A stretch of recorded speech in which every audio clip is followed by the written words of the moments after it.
We come to the conclusion of another week, and our Saturday evening hour of meditation, this 17th day of April 1954.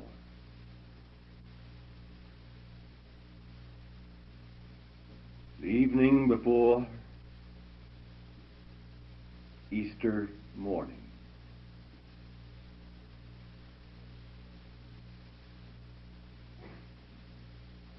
With tomorrow's dawn,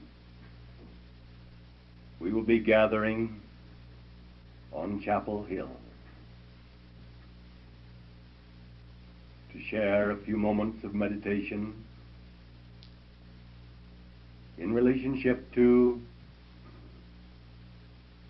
our commemoration of the resurrection.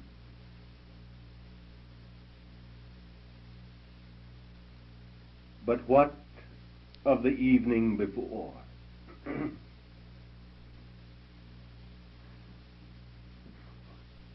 What of that night?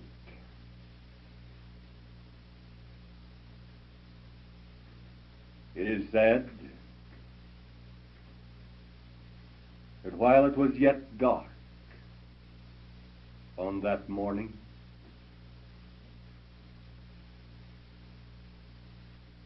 there was a visitor to the tomb before the dawn.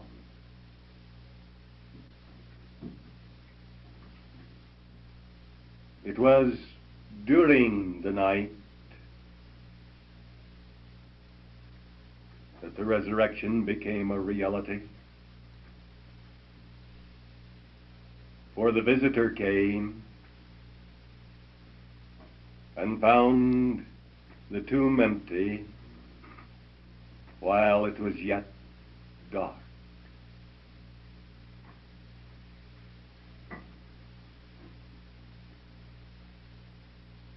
What of that Saturday evening?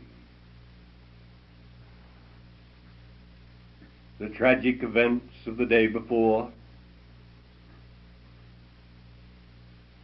the day that they called the Sabbath, drew to a close with the setting of the sun. And it was the first day of the week, according to their calculations, from the moment of sundown.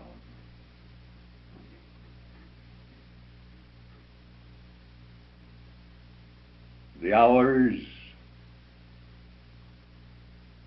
of the Sabbath had passed, and it was the night time. What of that night which preceded the dawn of the first Easter day, the day of the resurrection?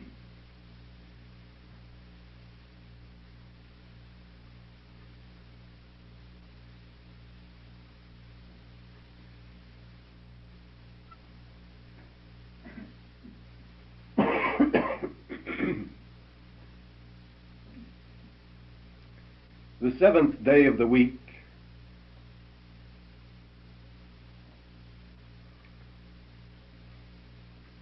which was measured from sundown Friday night to sundown Saturday night,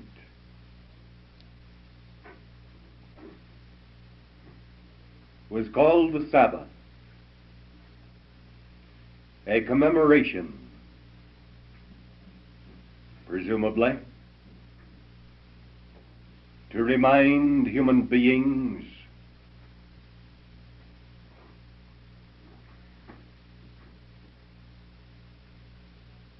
of the commandment and of the fact that on the seventh day the Lord rested from his creative work from all the things that he had made, a pause in the creative cycle.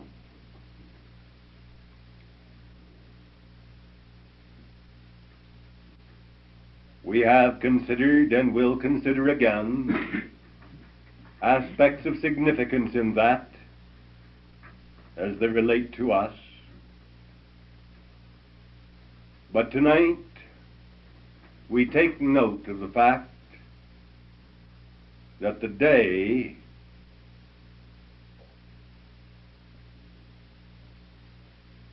during which the Master's body was in the tomb was the Sabbath day.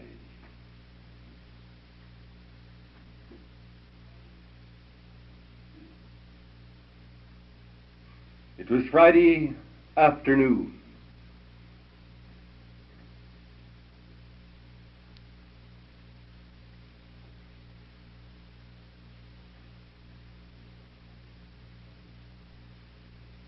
When they hastened to remove his body from the cross and place it in the tomb, because it would not do to leave his body there on the Sabbath day.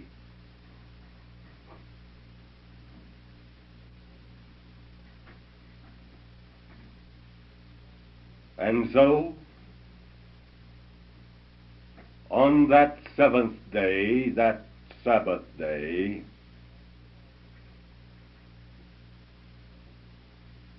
the body of our Lord rested in the tomb.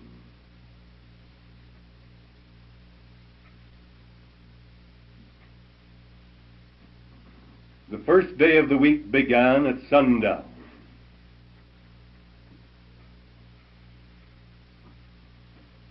And sometime during that night,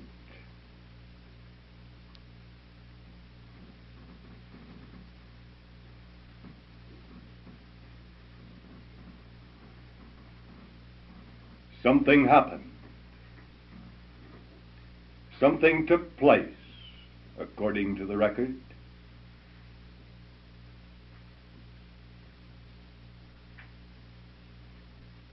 Which had a tremendous impact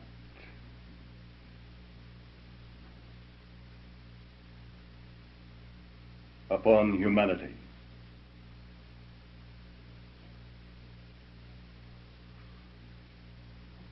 On that Sabbath day, the body of our Lord rested in the tomb.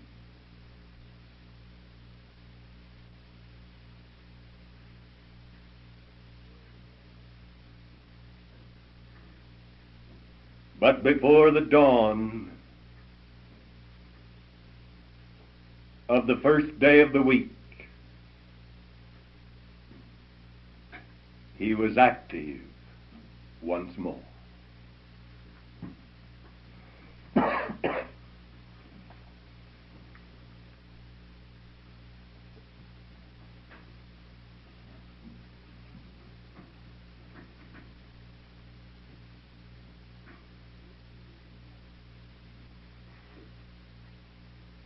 A new creative cycle opened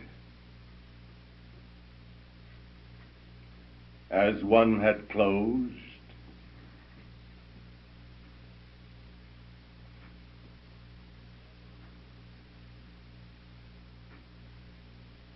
And the dawn came to reveal an empty tomb.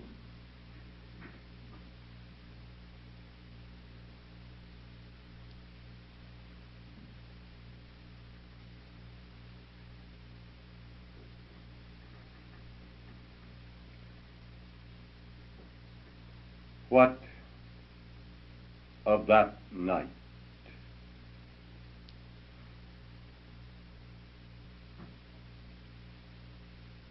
Concerning the events of that night,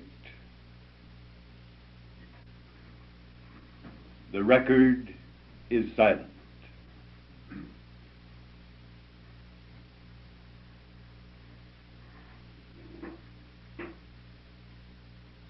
The record begins with the finding of the empty tomb.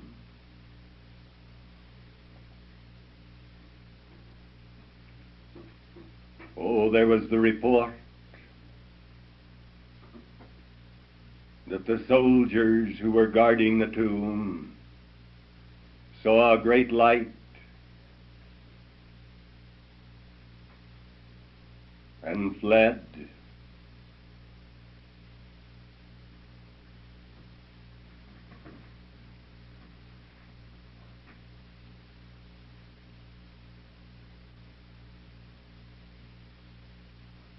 But what of that night?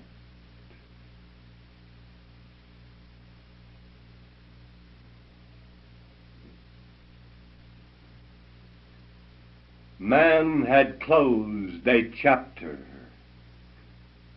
in the history of the world.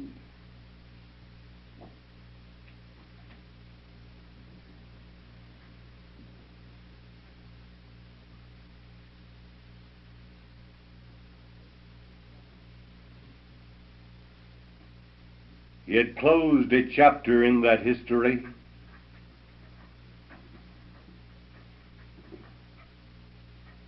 by the events on Golgotha, the place of the skull.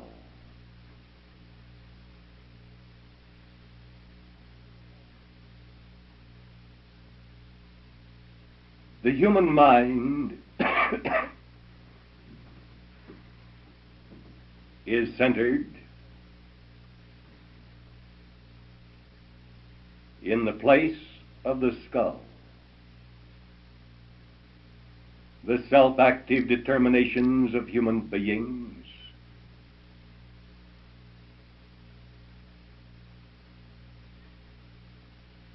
crucified the body of our Lord.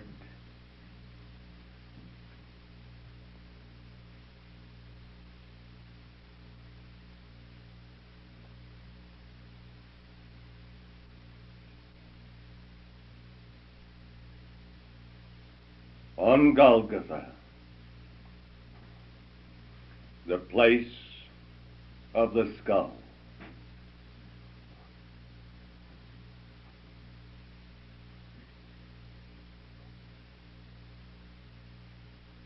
The crucifixion of the body of the Spirit of God has ever been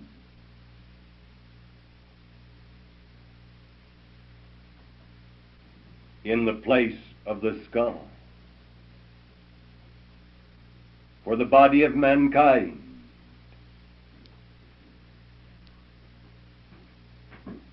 which has been undergoing the process of crucifixion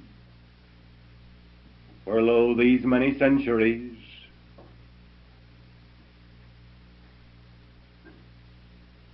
the body of the Christ Spirit, which man himself crucifies,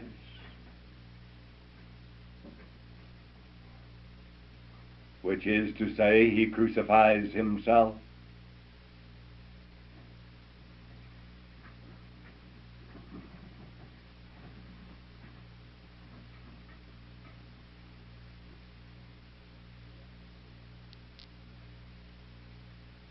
is brought to naught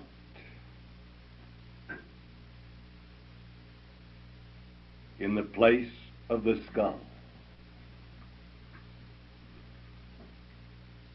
The self-active mind of man.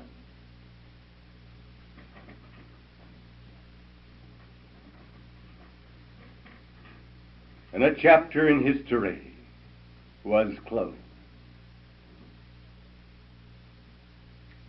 In the beginning, God created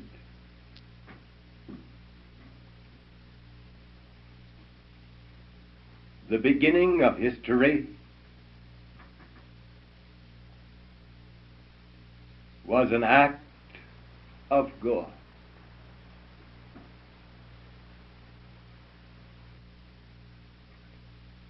man closed a chapter in the world's book of history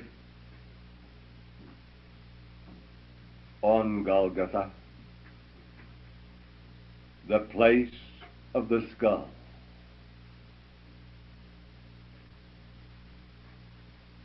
In the beginning God created. God opened the book of history.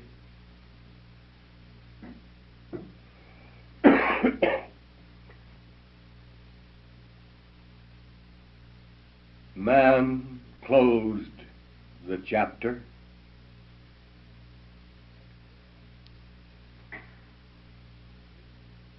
But God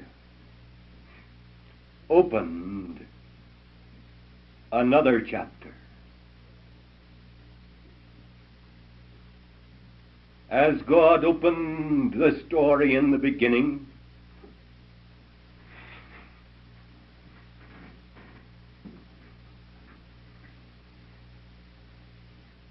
man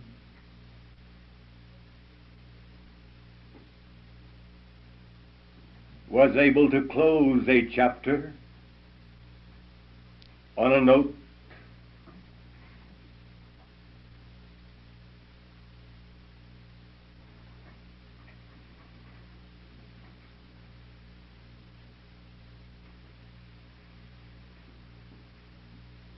of degradation and shame.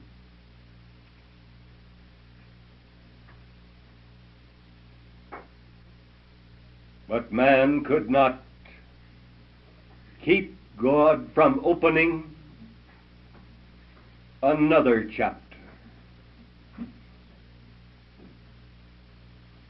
And though the body of our Lord was at rest in the tomb on the Sabbath day, with the coming of the first day, while it was yet night, God opened another chapter in the world's book of history.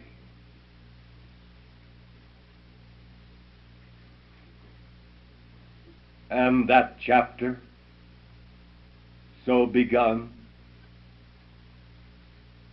is not yet closed. It is not yet finished.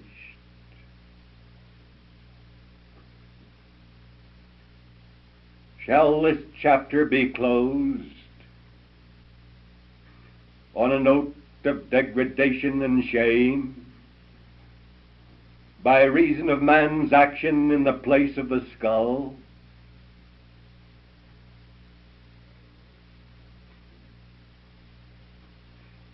Or will this chapter,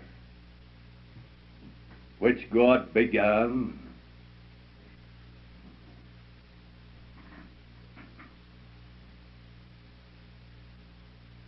will this chapter close on a note of noble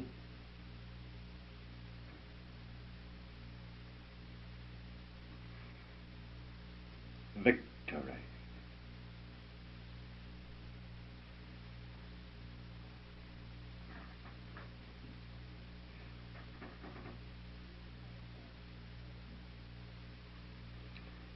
We have a part to play.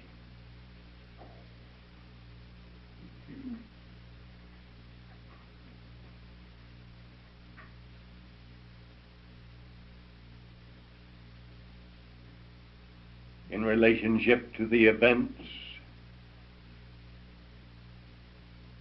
of this closing chapter which God began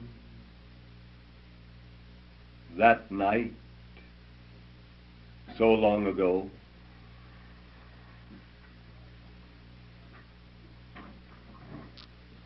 we are helping to write the pages in this chapter of history.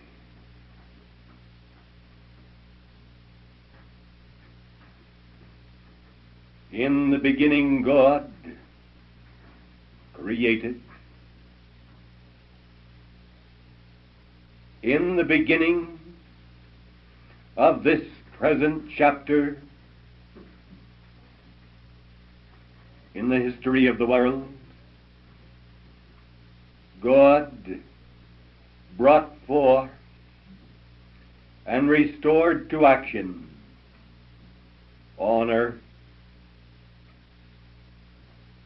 the body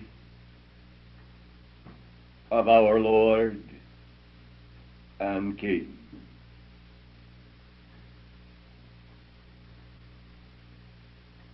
In the darkness of the night, when it seemed to those who were mourning in the city of old Jerusalem,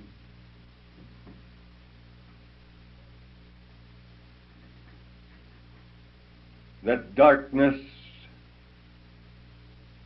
had proved triumphant,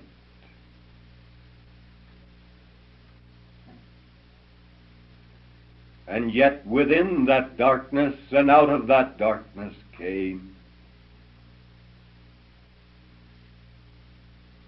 the light.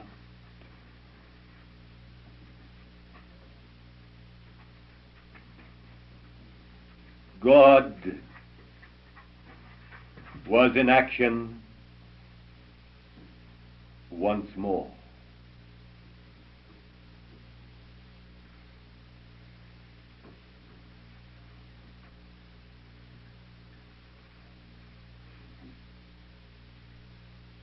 For the body of our Lord had rested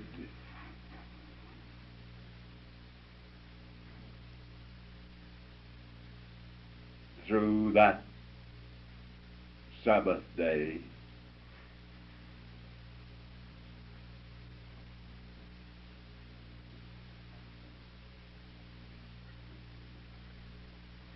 What of that night?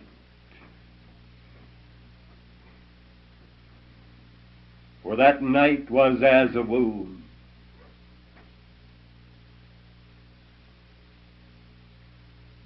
Though it was dark, it contained the patterns of life.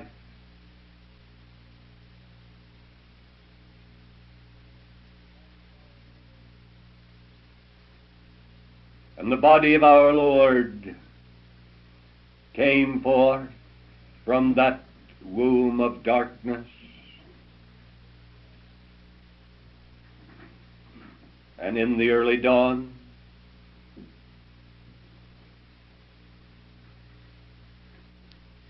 Mary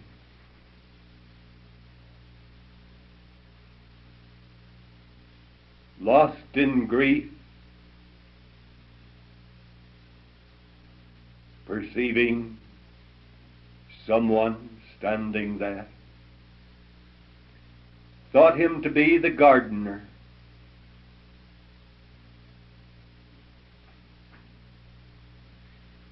The caretaker.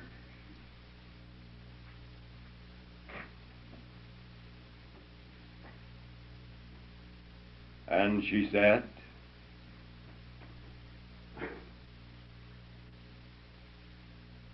"Tell me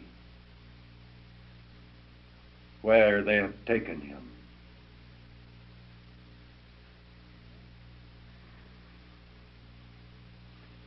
Was this so strange that Mary should think of such a thing? This tomb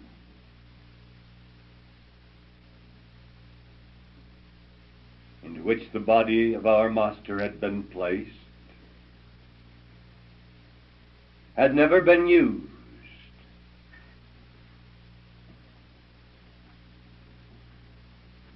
It was common to have tombs used many times. Among those who were not wealthy in the sense of this world's goods,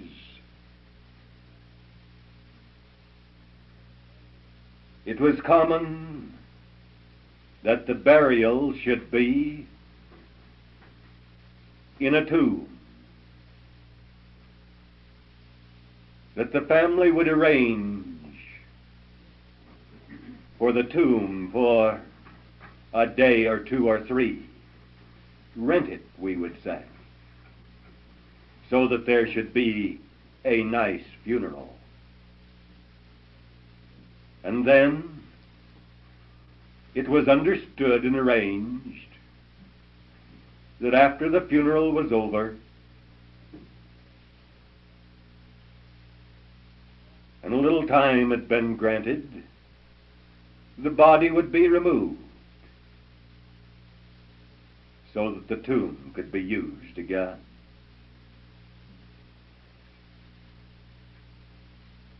This was common practice in those days.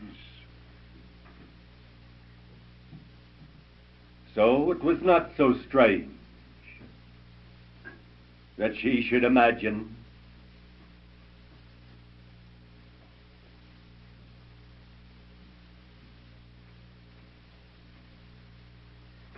that the master's body had been taken from the tomb and put somewhere else.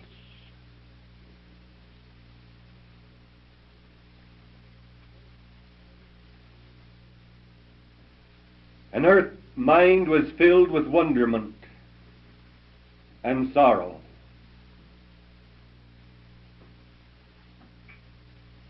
Wondering where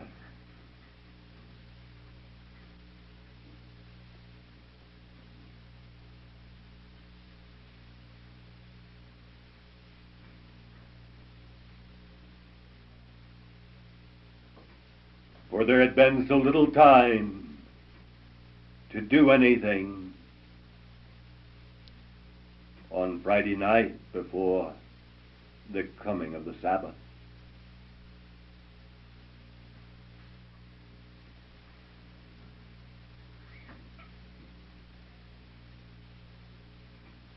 And with tear-dimmed eyes and mind filled with such thoughts as these,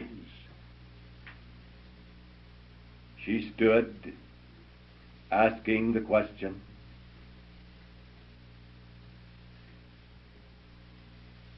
if you have taken him away, tell me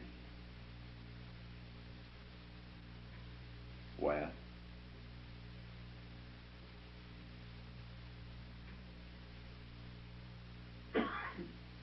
And a voice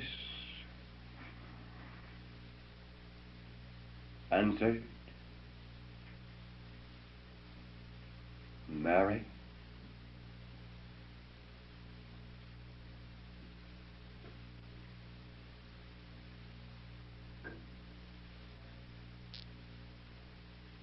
And in a moment the clouds vanished from her mind,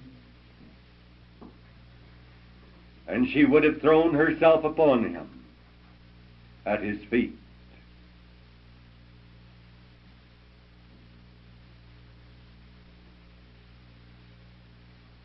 But his upraised hand and his warning voice, touch me not,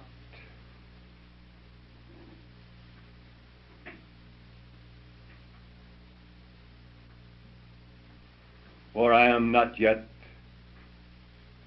ascended to the Father.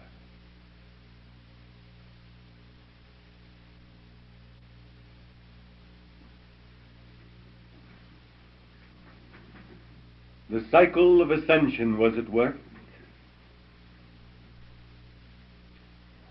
The change in a pattern.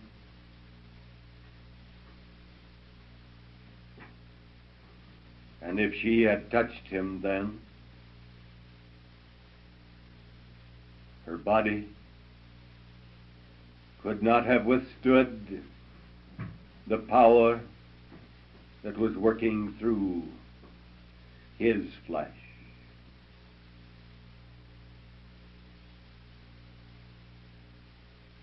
What of that night?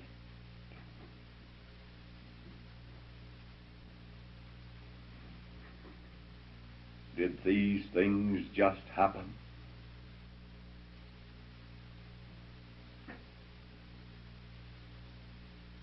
How did God fulfill his will?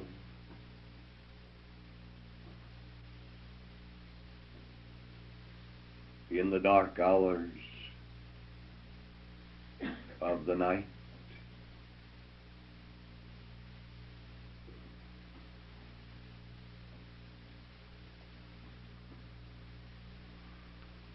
There must have been some yielded flesh. There must have been a yielded mind. There must have been a yielded heart.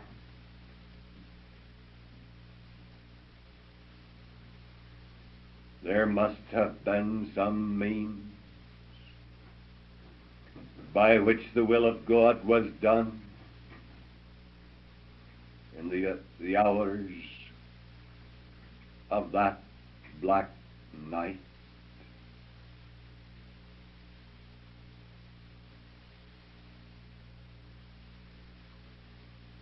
Man commemorates the day.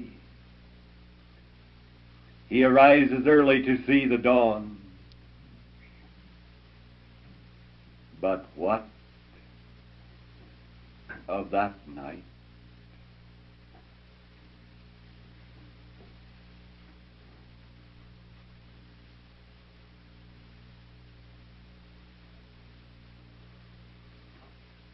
Out of darkness have I called my son.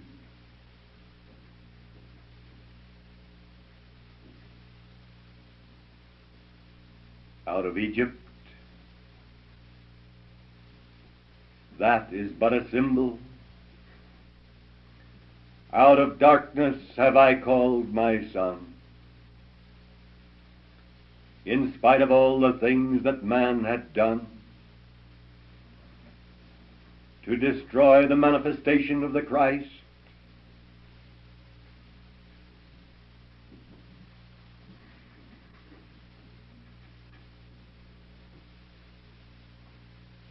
he came forth victorious from the darkness.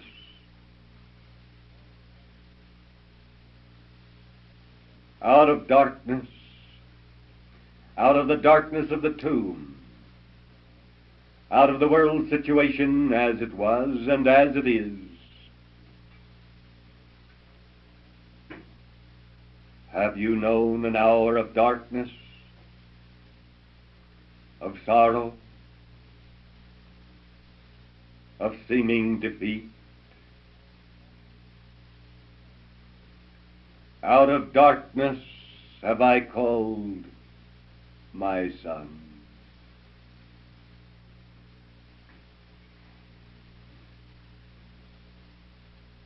He is revealed with the coming of the dawn.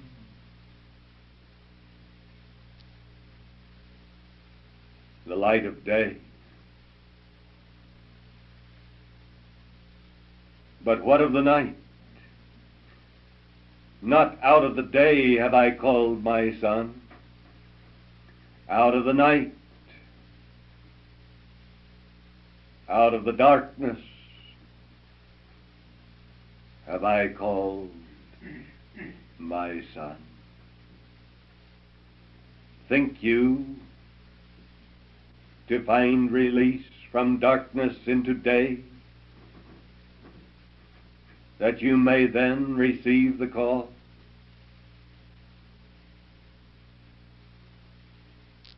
If the call comes to you and you hear it,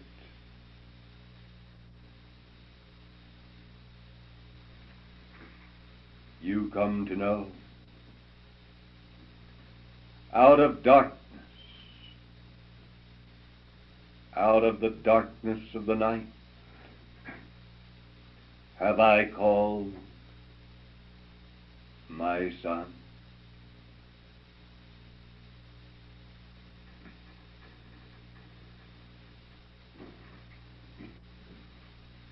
What of the night?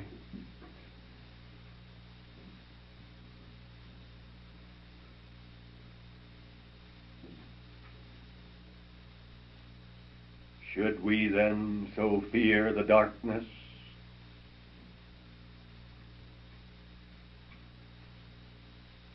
If we have known darkness,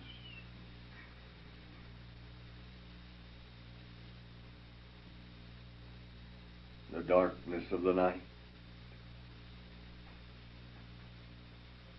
we have known that place from whence the sun is called.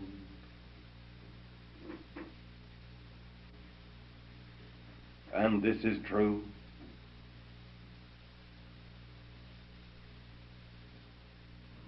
In our Master's release from the tomb, in the rising of the sun, out of the darkness have I called my son. The rising of the sun and the dawn of a new day. And there was the dawn of a new day.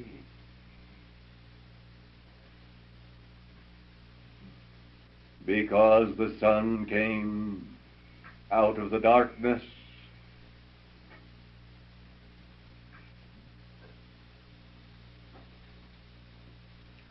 From whence would you be called? Would you first have the day to dawn? Would you first have your fill of food and the fullness of raiment and the comforts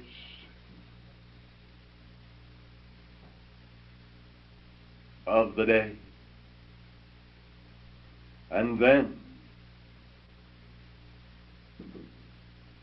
having so achieved, would you then hear and answer the call?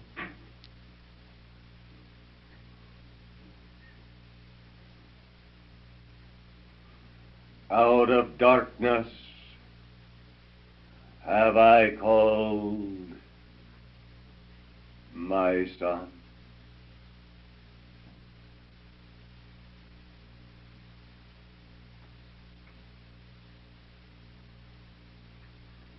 For when it is light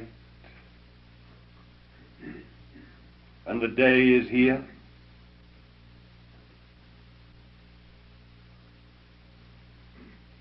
must the sun be called?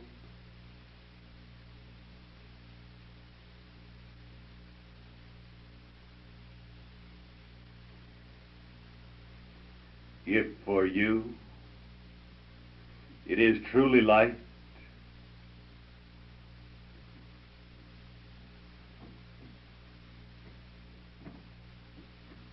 you need not be called.